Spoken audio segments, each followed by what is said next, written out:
have just one rule in life, and that is the fact that I don't envy people. I don't envy anyone. But I'm inspired by a multitude of people. I'm inspired by so many people. I mean, look at in South Africa here, one of my favorite people that I look up to is a woman called Carol Bauer. I'm inspired by women like Oprah Winfrey, powerful powerhouses, you know, women who are game changers, women who don't just wear the crown, but their works are evidence of the change that, you know, the countries need. I mean, Oprah left the US to come and build a school, and just seeing how the transformation over the years on these girls is absolutely unheard of. So in my mind, I always understand that, you know, some people started off at, you know, better advantages as opposed to me, who really started from a disadvantage, to be honest with you. But I don't use the fact that I didn't have much resources to navigate around with. I don't use that as an excuse for me to say now I am going to not give 100%. You know, where you start is not your fault, because you didn't design your life. You know, God designed your life, and therefore God says, I've given you everything that you need.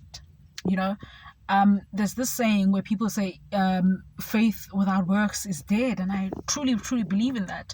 If God has given Oprah 24 hours and me 24 hours, or Carol Bauer 24 hours, and we breathe the same air, it means we are afforded the same amount of time and opportunity. Time on its own is opportunity.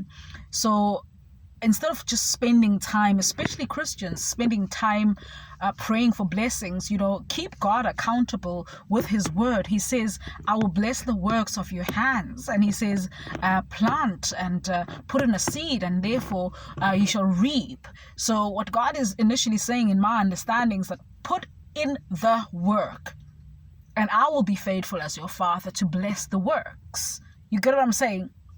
So you know, we spend a lot of time just praying and hoping that things change, but God does not change principle. His word stays the same.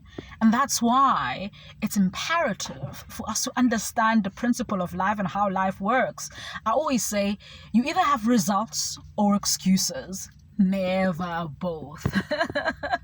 You either have results or excuses, and never both. You know, so put in the work and stop this thing of looking at people's Instagram and being so envious.